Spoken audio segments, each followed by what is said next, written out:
As a small business owner ഒരു order വന്നു കഴിഞ്ഞാൽ ഇത്രയും കാര്യങ്ങൾ നിങ്ങൾ ശ്രദ്ധിക്കാറുണ്ടോ? ഒരു ഓർഡർ വന്നു കഴിഞ്ഞാൽ നമ്മൾ മസ്റ്റായിട്ട് ചെയ്യേണ്ട കുറച്ച് കാര്യങ്ങളും ഒരിക്കലും ചെയ്യാണ്ടിരിക്കേണ്ട കുറച്ച് കാര്യങ്ങളാണ് ഞാൻ ഈ ഒരു വീഡിയോയിൽ ഡിസ്കസ് ചെയ്യുന്നത്. അപ്പോൾ എന്തൊക്കെയാണ് കാര്യങ്ങൾ എന്നുള്ളത് നോക്കിയാലോ നമുക്ക്.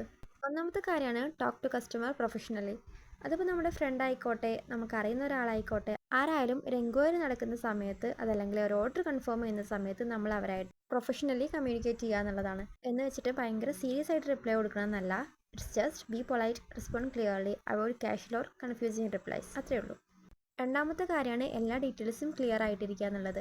നമ്മളായിട്ട് ഒന്നും അസ്യൂം ചെയ്യാണ്ടിരിക്കുക. ഫോർ എക്സാമ്പിൾ പറയുകയാണെങ്കിൽ ഒരു നെയിമിൻ്റെ spelling, date, design preference, colour choices, അല്ലെങ്കിൽ എന്തെങ്കിലും സ്പെഷ്യൽ മെസ്സേജസോ കാര്യങ്ങളോ വെക്കാറുണ്ടെങ്കിൽ അതെല്ലാം നമ്മൾ ചോദിച്ച് കൺഫേം ചെയ്യുക. ബിക്കോസ് ഒരു ചെറിയ മിസ്റ്റേക്ക് മതി it can ruin the whole product. So എല്ലാം ഒന്ന് ഡബിൾ ചെക്ക് ചെയ്യുക. മൂന്നാമത്തെ കാര്യമാണ് the most important, take advance payment. At least 50% എങ്കിലും നമ്മൾ വർക്ക് സ്റ്റാർട്ട് ചെയ്യുന്നതിൻ്റെ മുന്നേ തന്നെ അഡ്വാൻസ് വാങ്ങിയിട്ടിരിക്കണം. അങ്ങനെ വാങ്ങിച്ചു കഴിഞ്ഞാൽ നമ്മൾ വർക്ക് സ്റ്റാർട്ട് ചെയ്ത് കഴിഞ്ഞിട്ടുള്ള ക്യാൻസലേഷനും കാര്യങ്ങളൊക്കെ ചാൻസ് കുറവായിരിക്കും. ഇനിയിപ്പോൾ ഇൻ കേസ് അങ്ങനെ സംഭവിക്കുകയാണെങ്കിൽ തന്നെ അതിൽ നമുക്കൊരു ലോസ് വരില്ല. നാലാമത്തെ കാര്യമാണ് ഷിപ്പിങ്ങിനെ കുറിച്ച് ക്ലിയർ ആയിട്ട് പറഞ്ഞു കൊടുക്കുക എന്നുള്ളത്. പ്രത്യേകിച്ച് നമ്മൾ വർക്ക് സ്റ്റാർട്ട് ചെയ്യുന്നതിൻ്റെ മുന്നേ തന്നെ ഷിപ്പിംഗ് ചാർജസിനെ കുറിച്ച് നമ്മൾ പറഞ്ഞിട്ടിരിക്കണം. അതുപോലെ തന്നെ പ്രൊഡക്റ്റ് എപ്പോൾ കംപ്ലീറ്റ് ആവുന്നുള്ളതും നമ്മളെപ്പോൾ ഷിപ്പ് ചെയ്യുന്നുള്ളതും അവിടെ എപ്പോൾ എത്തും എന്നുള്ളതൊക്കെ ജസ്റ്റ് ഒന്ന് കസ്റ്റമേഴ്സിനെ അപ്ഡേറ്റ് ചെയ്തുകൊണ്ടിരിക്കുക. അഞ്ചാമത്തെ കാര്യമാണ് പാക്കിംഗ് നന്നായിട്ട് ചെയ്യുക എന്നുള്ളത്.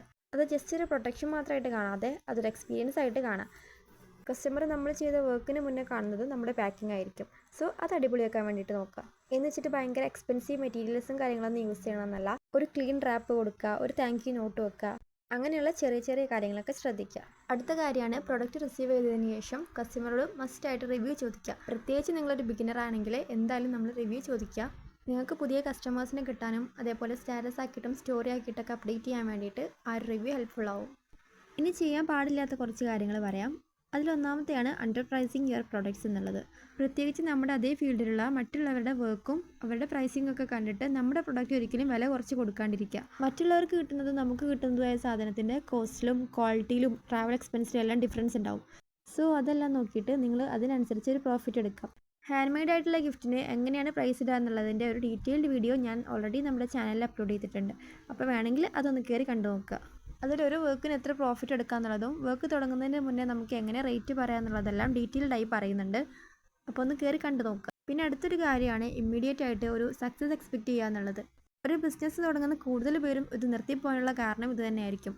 തുടങ്ങുന്ന സമയത്ത് തന്നെ നമ്മൾ ഒരുപാട് ഓർഡേഴ്സൊന്നും എക്സ്പെക്റ്റ് ചെയ്യാണ്ട് നിൽക്കുക. പിന്നെ സോഷ്യൽ മീഡിയയിൽ അത്യാവശ്യം നല്ല ആക്റ്റീവ് ആയിട്ടിരിക്കുക. കൺസിസ്റ്റൻ്റ് ആയിട്ട് റീൽസ് പോസ്റ്റ് ചെയ്യുക, സ്റ്റോറീസ് അപ്ഡേറ്റ് ചെയ്യുക, അങ്ങനെയുള്ള കാര്യങ്ങളൊക്കെ ശ്രദ്ധിക്കുക.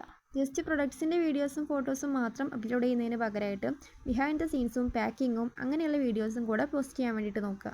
ഫൈനലായിട്ട് ബാക്കിയുള്ളവരെ വെച്ച് നിങ്ങളെ തന്നെ കമ്പയർ ചെയ്യാണ്ടിരിക്കുക. അത് നിങ്ങളുടെ കോൺഫിഡൻസിനെയും ക്രിയേറ്റിവിറ്റിയും എല്ലാം എഫക്റ്റ് ചെയ്യും. സോ അത് ചെയ്യാതെ നിങ്ങളുടെ ബിസിനസ് നന്നായിട്ട് മുന്നോട്ട് കൊണ്ടുപോകാൻ വേണ്ടിയിട്ട് നോക്കുക. അപ്പോൾ ഈ ഒരു വീഡിയോ ഇത്രയൊക്കെ ഉള്ളൂ. നിങ്ങൾക്ക് ഇഷ്ടമായിട്ടുണ്ടെങ്കിൽ ലൈക്ക് ചെയ്യുക, കമൻറ്റ് ചെയ്യുക, ചാനലൊന്ന് സബ്സ്ക്രൈബ് കൂടെ ചെയ്യുക കേട്ടോ.